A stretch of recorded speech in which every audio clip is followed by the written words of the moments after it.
ప్రియ శ్రోతలు, రండి. ఈరోజు మన పాఠం అపొస్తలుల కార్యములు 7వ అధ్యాయం 36 నుండి 60వ వచనం వరకు. ఏకాగ్రతతో వినండి. నా వంటి ఒక ప్రవక్తను దేవుడు మీ సహోదరులలో మీకు పుట్టిస్తాడు అని ఇశ్రాయేలీయులతో చెప్పిన మోషే ఇతడే.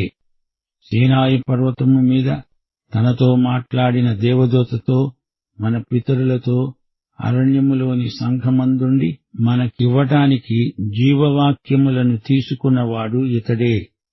ఇతనికి మన పితరులు లోబడనొల్లక ఇతణ్ణి తోసివేసి తమ హృదయములలో ఈజిప్టుకు పోగోరిన వారై, మాకు ముందు నడిచే దేవతలను మాకు దయచెయ్యి, ఈజిప్టు దేశములో నుండి మనలను తోడుకొని వచ్చిన ఈ మోషే ఏమయ్యాడో మాకు తెలియదు అని అహరోనుతో అన్నారు. ఆ దినములలో వారొక దూడను చేసుకొని ఆ విగ్రహానికి బలి అర్పించి తమ చేతులతో నిర్మించిన వాటియందు ఉల్లసించారు. వారికి పరాంగుఖుడై ఆకాశ సైన్యమును సేవించడానికి వారిని దేవుడు విడిచిపెట్టాడు. ఇందుకు ప్రమాణముగా ప్రవక్తల గ్రంథమందు ఇలాగు రాయబడి ఉన్నది: ఇశ్రాయేలు ఇంటివారలారా, మీరు అరణ్యములో 40 ఏండ్లు బలిపశువులను అర్పణములను నాకు అర్పించారా? మీరు పూజించడానికి చేసుకున్న ప్రతిమలైన మొలెకు గుడారమును, రొంపా అనే దేవత యొక్క నక్షత్రమును మోసికొనిపోయారు. గనుక బాబెలు అవతలికి మిమ్మును తీసుకొనిపోతాను. అతడు చూచిన మాదిరి చొప్పున దానిని చెయ్యాలని మోషేతో చెప్పినవాడు ఆజ్ఞాపించిన ప్రకారము సాక్ష్యపు గుడారము అరణ్యములో మన పితరుల వద్ద ఉంది. మన పితరులు తమ పెద్దల చేత దానిని తీసుకున్నవారై, దేవుడు తమ ఎదటి నుండి వెళ్లగొట్టిన జనములను వారు స్వాధీనపరచుకున్నప్పుడు యెహోషువతో కూడా ఈ దేశములోనికి దానిని తీసుకువచ్చారు. అది దావీదు దినముల వరకు ఉంది. అతడు దేవుని దయ పొంది యాకోబు యొక్క దేవునికి నివాస స్థలము కట్టగోరాడు. అయితే సొలొమోను ఆయన కొరకు మందిరము కట్టించాడు. అయినా ఆకాశము నా సింహాసనము, భూమి నా పాదపీఠము. మీరు నా కోసము ఎలాంటి మందిరము కడతారు? నా విశ్రాంతి స్థలమేది? ఇవన్నీ నా హస్తకృతములు కావా అని ప్రభువు చెబుతున్నాడు అని ప్రవక్త పలికిన ప్రకారము సర్వోన్నతుడు హస్తకృతాలయములో నివసింపడు. ముష్కరులారా, హృదయములను చెవులను దేవుని వాక్యమునకు లోబరచనొల్లని వారలారా, మీ పితరుల వలె మీరు ఎల్లప్పుడూ పరిశుద్ధాత్మను ఎదిరిస్తున్నారు. మీ పితరులు ప్రవక్తలలో ఎవరిని హింసించకుండా ఉన్నారు. ఆ నీతిమంతుని రాకను గూర్చి ముందుగా తెలిపిన వారిని చంపారు. ఆయనను మీరు ఇప్పుడు అప్పగించి హత్య చేసిన వారయ్యారు. మీరు దేవదూతల ద్వారా నియమించబడిన ధర్మశాస్త్రమును పొందారు కాని దానిని గైకొనలేదు. ప్రియ శ్రోతలు, వింటున్నారా? ఇంతవరకు ఇది స్తెఫను చేసిన మహాప్రసంగం. మొదటి నుండి ముగింపు వరకు ఈ ప్రసంగం చరిత్రలోని విశేషాలను తేటతెల్లంగా వివరించింది. మోషేను గురించి స్తెఫను మాట్లాడాడు. మోషేకు జీవవాక్యములు అప్పగించబడ్డాయి. అరణ్యములోని సంఘటన ఇది. మోషే జీవవాక్యములను స్వీకరించాడు. దీనికి దేవదూత, పితరులు, అరణ్యమందలి సంఘము సాక్షులు. నిర్గమకాండం 19వ అధ్యాయం 3 నుండి 17-18 వచనాలలో అరణ్యములోని సంఘం ప్రస్తావించబడింది. సీనాయి అరణ్యములో పర్వతము ఎదుట ఇశ్రాయేలీయులు విడిది చేశారు. దేవుణ్ణి కలుసుకోవడానికి మోషే పాళెములో నుండి ప్రజలను రప్పించగా వారు పర్వతము దిగువన నిలిచారు. యెహోవా అగ్నితో సీనాయి పర్వతము మీదికి దిగివచ్చినందున అదంతా ధూమమయమై ఉన్నది. దాని ధూమము కొలిమి ధూమము వలె లేచింది. పర్వతమంతా మిక్కిలి కంపించింది. వారొక దూడ విగ్రహాన్ని చేసుకొని దాన్ని పూజించారు. దానికి ఫలితంగా శిక్ష అనుభవించారు. బబులోనుకు చెరపోయారు. అరణ్యంలో సాక్ష్యపు గుడారం వారి మధ్యన ఉన్నది. యెహోషువ నాయకత్వంలో వారు ఆ సాక్ష్యపు గుడారంతోనే వాగ్దత్త భూమిలో ప్రవేశించారు. దావీదు కాలం వరకు ఆ సాక్ష్యపు గుడారం ఉంది. దేవాలయ నిర్మాణం విషయమైన ఆసక్తి దావీదుకు ఉంది. అయినా సొలొమోనే దేవాలయం నిర్మించాడు. అయినా దేవుడు మానవ నిర్మితమైన హస్తకృతమైన ఆలయములో నివసించడు. స్తెఫను అన్నాడు, మీరు మీ పితరులలాగే పరిశుద్ధాత్మను ఎదిరిస్తున్నారు. మీరు ధర్మశాస్త్రానికి వ్యతిరేకంగా పనిచేస్తున్నారు. స్తెఫను ఎంతో ధైర్యంగా మాట్లాడడానికి సాహసించాడంటే అది కేవలం పరిశుద్ధాత్మ శక్తి. 54వ వచనం, వారి మాటలు విని కోపముతో మండిపడి అతణ్ణి చూచి పండ్లు కొరికారు. అయితే స్తెఫను పరిశుద్ధాత్మతో నిండినవాడై ఆకాశం వైపు తేరి చూచి అన్నాడు, దేవుని మహిమను, యేసు దేవుని కుడిపార్శ్వమందు నిలిచి ఉండడము చూస్తున్నాను. అప్పుడు వారు పెద్ద కేకలు వేసి చెవులు మూసుకొని ఏకముగా అతని మీద పడి పట్టణము వెలుపలికి అతన్ని వెళ్లగొట్టి రాళ్లు రువ్వి చంపారు. సాక్షులు సౌలు అనే ఒక యువకుని పాదముల వద్ద తమ వస్త్రములు పెట్టారు.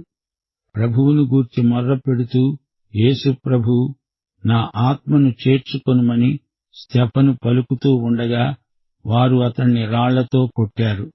అతడు మోకాళ్ళూని, ప్రభువా, వారి మీద ఈ పాపము మోపకు అని గొప్ప శబ్దముతో పలికాడు. ఈ మాట పలికి నిద్రించాడు. సౌలు అతని చావుకు సమ్మతించాడు. సోదరీ సోదరులారా, వింటున్నారా? ఈ అధ్యాయంలో స్తెఫను ప్రసంగమే కొనసాగింది. అరణ్యములోని సంఘము అని స్తెఫను తన ప్రసంగంలో పేర్కొన్నాడు. 38వ వచనం, అరణ్యంలో సంఘము అంటాడేమిటి? కొత్త నిబంధనలో సంఘము అనే మాటను ప్రత్యేకంగా మనం వాడుతాము. సంఘము అనడానికి గ్రీకు పదం ఎక్లీషియా, అనగా లోకములో నుండి బయటికి పిలువబడింది. అరణ్యంలో ఇశ్రాయేలు ప్రజ ఈజిప్టు నుండి వెలుపలికి పిలువబడిన వారు అనే సామాన్యార్థంలో సంఘము అన్నాడు. అంతే. ఒక ప్రత్యేకమైన సంకల్ప సిద్ధి కోసం దేవుడు తన వారిని ఈ విధంగా తీర్చిదిద్దుకుంటాడు. అరణ్యంలో ఇశ్రాయేలీయులు మానసికంగా తిరోగమన భావాలతో అట్టిట్టయిపోయారు. లోక ప్రవృత్తి పాపం, శరీరానుసారమైన మనస్సు పాపం. ఇలాంటి అంతర్గత తిరోగమనం చాలా మందిలో ప్రవర్తిల్లుతోంది. శోచనీయం. ఇతరుల వైపు వేలు పెట్టి చూపి వారి పాపాలను ఖండించేవారు ఆత్మ పరీక్ష చేసుకోవాలి. ఈజిప్టును భౌతికంగా వదిలిపెట్టి వచ్చారే కాని వారి మనస్సు ఈజిప్టునకే పరిగెత్తిపోతోంది. మోషేను వారు తిరస్కరించారు. మోషే సంగతి మాకు వద్దు అన్నారు. ఇతరుల వలె విగ్రహారాధనకు ఉపక్రమించారు. అందుకే మోషే, ఆ తరువాత యెహోషువ ప్రజలను సవాలు చేస్తూ అడిగాడు, మీరు దేవుణ్ణి, దేవుని ఆరాధనను కోరుకుంటారా, లేక అన్య సాంప్రదాయాలను, వారు పూజించిన విగ్రహాలను కోరుకుంటారా? మన యేసు మోషే కంటే శ్రేష్ఠుడు, యెహోషువ కంటే శ్రేష్ఠుడు. యెహోషువ అనే పేరుకు హ్రస్వరూపమే యేసు. దేవాలయం కట్టాలని దావీదుకే ముందు కోరిక కలిగింది. సొలొమోను కట్టాడు. అసలు ఆ మందిరాన్ని దావీదు మందిరం, దావీదు కట్టించిన ఆలయం అనాలి. సొలొమోను ఆలయం, సొలొమోను మంటపం అంటూ దానికి సొలొమోను పేరు పెట్టడం జరిగింది. స్తెఫను ఈ వివరాలన్నీ తన ప్రసంగంలో మాట్లాడుతూ సమకాలీన నాయకత్వాన్ని కటువుగా మందలిస్తూ అన్నాడు, మూర్ఖులారా, మెడవంగని తరమా, మీ చెవులకు హృదయాలకు సున్నతి చేసుకోండి. పరిశుద్ధాత్మను ఎదిరించే తరమా, మీ పితరుల మొండితనం మీరు పోనిచ్చారు కారు. తుట్టతుదకు మీరు జీవాధిపతి అయిన యేసునే శిలువ మరణానికి గురిచేశారు. ఇది న్యాయమేనా అని అడిగాడు. మీరందరూ మోసగాండ్లు, తిరుగుబాటుదారులు, హంతకులు. దేవదూతల చేతిమీదిగా ధర్మశాస్త్రాన్ని గైకొన్నారు గాని మొదట్నుంచి ధర్మశాస్త్రమును ఉల్లంఘిస్తూనే ఉన్నారు. పితరుల్లాగే చెవులు మందగించిన వారై దేవుని మాట వినకుండా ఉన్నారు. స్తెఫను ప్రసంగం హతసాక్ష్య సందేశం. ఈజిప్టు నుండి విడుదల, మోషే నాయకత్వం, ఇశ్రాయేలు ప్రజల తిరుగుబాటు, అరణ్య ప్రయాణమంతా తిరుగుబాటే, లేగదూడ తయారీ, దేవుని ఆగ్రహాన్ని రేపిన వైనం, విగ్రహారాధన ఒక ఉన్మాదమై వారిలో ప్రకోపించిన విధానం స్తెఫను చూపాడు. దానికి ఫలితంగా ఇశ్రాయేలు ప్రజలు బబులోనుకు చెరగొని పోబడ్డారు అని వివరించాడు. యెహోషువతో స్తెఫను తన ప్రసంగం ముగించాడు. యెహోషువ నాయకత్వంలో వారు కనాను భూమిలో ప్రవేశించారు. ఇది వారికి వాగ్దత్త భూమి. అలాగే మనకు పరలోకమే వాగ్దత్త భూమి. మనల్ని అక్కడికి నడిపించే మహానాయకుడు యేసు. దేవదూతల మధ్యవర్తిత్వంలో ధర్మశాస్త్రం మోషే ద్వారా వచ్చింది. కాని ఏమి ప్రయోజనం? వీరు ధర్మశాస్త్రాన్ని పదే పదే మీరుతూనే ఉన్నారు. సోదరీ సోదరులారా, స్తెఫను ప్రసంగం ముగించాడు. స్తెఫను హతసాక్ష్యం నేపథ్యంలోనే సౌలు అనగా తార్సువాడైన సౌలు, పౌలు మనకు పరిచయమవుతున్నాడు. స్తెఫను ప్రసంగమైతే విన్నారు గాని వారికి ఉక్రోషం పుట్టుకొచ్చింది. పండ్లు పటపట కొరికారు. స్తెఫను చనిపోతూ పైకి చూచాడు. దేవుని కుడిపార్శ్వమున యేసు నిలిచి ఉండగా స్తెఫను చూచాడు. యేసు మహిమలో స్తెఫనుకు కనిపించాడు. అన్ని నామముల కంటే పైనామం యేసు నామం, మహోన్నత నామం. యేసు ప్రభు ఎంతో పైకి హెచ్చించబడ్డాడు. దేవుని కుడిపార్శ్వమున తండ్రి సింహాసనమందు కూర్చొని ఉన్నాడు యేసు. హెబ్రీ పత్రిక 1వ అధ్యాయం 3వ వచనం అంటోంది, ఆయన దేవదూతల కంటే ఎంత శ్రేష్టమైన నామమును పొందాడో వారికంటే అంత శ్రేష్ఠుడై ఉన్నత లోకమందు మహామహుడైన దేవుని కుడిపార్శ్వమున కూర్చుండి ఉన్నాడు. పాపముల విషయములో శుద్ధీకరణము తానే చేసి అంత గొప్ప పదోన్నతి పొందాడు యేసు. ఆయన మన విమోచన కార్యము తానే ముగించినవాడై పరలోక తండ్రి కుడిపార్శ్వమందు ఆసీనుడై ఉన్నాడు. అయినా ఆయన ఇంకా మన పక్షాన పనిచేస్తూనే ఉన్నాడు. అయితే ఆయన తన ప్రథమ హతసాక్షి అయిన స్తెఫనును స్వీకరించటానికి, స్వాగతం పలకటానికి నిలిచి ఉన్నాడు. దేవునికి స్తోత్రం. స్తెఫను, తార్సువాడైన సౌలు, ఈ ఇద్దరి ముఖాలు ఒక్కసారి చూడండి. స్తెఫను ముఖం దేవదూత ముఖంలాగా ప్రకాశించింది. తార్సువాడైన సౌలు ముఖంలో విద్వేషం, మత్సరం, కక్ష, కార్పణ్యం కనపడుతున్నాయి. స్తెఫను యేసు శిలువకు కుడివైపున ఉన్నాడు. తార్సు పౌలు ఎడమవైపున ఉన్నాడు. త్వరలో తను కూడా కుడివైపుకు వస్తాడు. స్తెఫను నిద్రించాడు. యేసే స్తెఫనును నిద్రపుచ్చాడు. పునరుత్థానం వరకు, ఎత్తబడే వరకు అతణ్ణి నిద్రపుచ్చాడు. యేసు సన్నిధిలోకి స్తెఫను వెళ్లిపోయాడు. యేసు తన తండ్రి కుడిపార్శ్వమందు కూచున్నవాడల్లా లేచి స్తెఫనుకు మహిమలోనికి ఘన స్వాగతం చెప్పాడు, సుస్వాగతం పలికాడు. అయితే తార్సువాడైన సౌలు ఒక పరిసయ్యుడు. తనకేం తక్కువ, అంతా ఉంది అనుకున్నాడు. స్తెఫను కన్నులెత్తి పైకి చూస్తుంటే తనూ చూచాడు. తనకెవరూ కనపడటం లేదు. అతనిలో ఒక తీవ్రమైన పగ, విద్వేషం, కక్ష, వృథాతిశయం తల ఎత్తసాగింది. రెచ్చిపోయాడు సౌలు. స్తెఫను చూస్తున్నదేమో తాను చూడలేకపోతున్నాడు. అతనికి ఉన్నదేదో అది తనకు లేదు. అదే అతనిలోని కుళ్ళు, అసూయ. స్తెఫను సాక్ష్యం సౌలు హృదయంలో గొప్ప రభస రేపింది. అతనిలో సంఘర్షణ మొదలైంది. దమస్కు మార్గమందలి దర్శనానికి సౌలును సిద్ధపరిచింది స్తెఫను సాక్ష్యం. సోదరీ సోదరులారా, వింటున్నారా? స్తెఫను ప్రసంగం ఒక గొప్ప సాహసం. మొదట్నుంచి మీ పితరులు మొండి మనుషులు అన్నాడు స్తెఫను. మోషే కాలంలో బంగారు లేగదూడను చేసుకున్నారు. ఆమోసు ప్రవక్త సేవాకాలంలో మొలెకును, నక్షత్ర దేవతను కొలిచారు. ఆమోసు 5వ అధ్యాయం 27వ వచనం, దేవుడు విధించిన శిక్ష, నేను దమస్కు పట్టణము అవతలికి మిమ్ములను చెరగోనిపోతాను అని యెహోవా సెలవిస్తున్నాడు. ఆయన పేరు సైన్యములకు అధిపతి అయిన దేవుడు. ఇశ్రాయేలీయులకు అన్నీ ఉన్నా ఏమీ లేనివారయ్యారు. వారికి ప్రవక్తలున్నారు, ధర్మశాస్త్రం ఉంది, దశాజ్ఞలున్నాయి.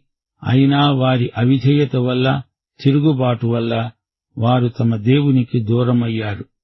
వారు దేవుని శక్తిని తమ వ్యతిరేక వైఖరి వల్ల నిరర్ధకం చేసుకున్నారు. దేవాలయం వారికి ఆశీర్వాదం, కాని వారు దానిని తృణీకరించినందుచేత అదే వారికి శాపమైంది. దేవుణ్ణి ఆరాధించడానికి బదులు శాపాన్ని ఆరాధించారు. ఇది మరీ విడ్డూరం.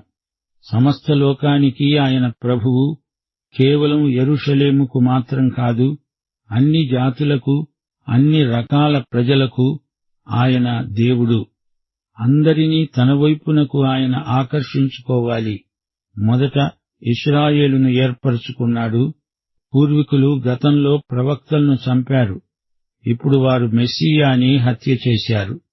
వారి అవిధేయతకు కారణం తిరుగుబాటు మనస్తత్వం అని స్టెఫను తన ప్రసంగంలో ఖండితంగా చెప్పాడు. స్టెఫను ప్రసంగ ధోరణిలో కోపము, దుఃఖము రెండూ మేళవించాయి. దేవునికి వ్యతిరేకంగా వారు చేస్తున్న దానికి కోపము, దేవుడు ఇవ్వచూపే మహోజ్వలమైన భవితకు వారు దూరమైపోయారే అనే దుఃఖము స్టెఫను గుండెను నింపివేశాయి. స్టెఫను సత్యం కోసం నిలిచాడు, మరణాన్ని సైతం లెక్క చేయలేదు. స్టెఫను తన చుట్టూరా నిలిచి ఉన్న వారి ముఖాల్లోకి చూడలేదు. అతని చూపులు స్థలాన్ని, కాలాన్ని అధిగమించి పరలోక దిశగా ప్రసరించాయి. పరలోకంలో యేసును చూచాడు. అతని మాటలు మతాధిపతులకు దైవదూషణగా ధ్వనించాయి. ద్వితీయోపదేశకాండం 13:8 వానిని కటాక్షించకూడదు, వాని యందు జాలిపడకూడదు, మాటుపరచకూడదు, అవశ్యముగా వాణ్ణి చంపాలి. యేసు మీద పరిసయ్యుల విద్వేషం, సద్దూకయ్యులకు సంఘం మీద ఉన్న ఉక్రోషం చెప్పతరం కాదు. స్టెఫనును రాళ్లతో కొట్టి చంపాలని వారు పూనుకున్నారు. నేరస్తుణ్ణి ఎత్తు నుండి కిందికి పడదోస్తారు. ఆ పాటుకు నేరస్తుడు చస్తాడా సరి, లేకపోతే ఒక పెద్ద రాయి అతని మీద పడేస్తారు. అతడు చచ్చే వరకు రాళ్లు వేస్తూనే ఉంటారు. స్టెఫను సాహసములోని రహస్యమేది? పరలోకంలో ప్రభువు చేతులు చాచి అతన్ని స్వీకరించడానికి సిద్ధంగా ఉన్నాడు. స్టెఫను యేసులాగా బ్రతికాడు. చనిపోయేటప్పుడు కూడా యేసు మనస్సే అతనికి ఉంది. లూకాసు వార్త 23:34 తండ్రి, వీరేమి చేస్తున్నారో వీరెరుగరు గనుక వీరిని క్షమించు అని యేసు అన్నాడు. స్టెఫను కూడా, ప్రభువా, వారి మీద ఈ పాపము మోపకు అని చెప్పి నిద్రించాడు. ఈ సందర్భంలో మనం అపొస్తలుల కార్యములు 8:1 గుర్తించాలి. ఆ కాలమందు యెరూషలేములోని సంఘమునకు గొప్ప హింస కలిగినందున అపొస్తలులు తప్ప అందరూ యూదయ్య, సమరయ్య దేశముల యందు చెదిరిపోయారు. అపొస్తలులు అక్కడే ఉన్నారు. ఆరంభంలో క్రైస్తవులందరూ యూద జాతీయులే. ఇప్పటి నుండి సంఘం యూదేతరుల మధ్యకు విస్తరించింది. శ్రమలను బట్టి చెదిరిపోయిన క్రైస్తవులు తమతో కూడా సువార్తను తీసుకువెళ్లారు. 8 ఫిలిప్పు మనకు కనిపిస్తాడు. సంఘం ప్రత్యేకించిన 7 పరిచారకులలో స్టెఫను తరువాత ఫిలిప్పు. ఫిలిప్పు సమరయ్యులకు సువార్త ప్రకటించాడు. యూదులకు, అన్యులకు మధ్య సమరయ్యులు వంతెన లాంటివారు. సమరయ్యులు అంటే సగం యూదులు, సగం అన్యులు. ఆ తరువాత ఫిలిప్పు ఒక అన్యుడికి, ఐథియోపియ నపుంసకునికి సువార్త ప్రకటించాడు. సంఘ ఉద్యమం భూదిగంతాల వరకు ఏ విధంగా విస్తరిస్తూ వచ్చిందో చూడండి. ప్రియ సోదరీ సోదరులారా, వింటున్నారా? యేసు సువార్త విశ్వవ్యాప్తమైన పరిమాణము కలది. సువార్త అంటే క్రీస్తే. క్రీస్తునే మనం ప్రకటించాలి. ప్రియ శ్రోత, నీవి క్రీస్తును నీ రక్షకునిగా, ప్రభువుగా సన్నిహితంగా ఎరుగుదువా? పాఠం ఇంతటితో సమాప్తం. మన ప్రభు అయిన యేసుక్రీస్తు వారి కృప, తండ్రి అయిన దేవుని ప్రేమ, పరిశుద్ధాత్మ యొక్క అన్యోన్య సహవాసము మనకందరికీ నిత్యత్వము పర్యంతము తోడై ఉండునుగాక. ఆమేన్.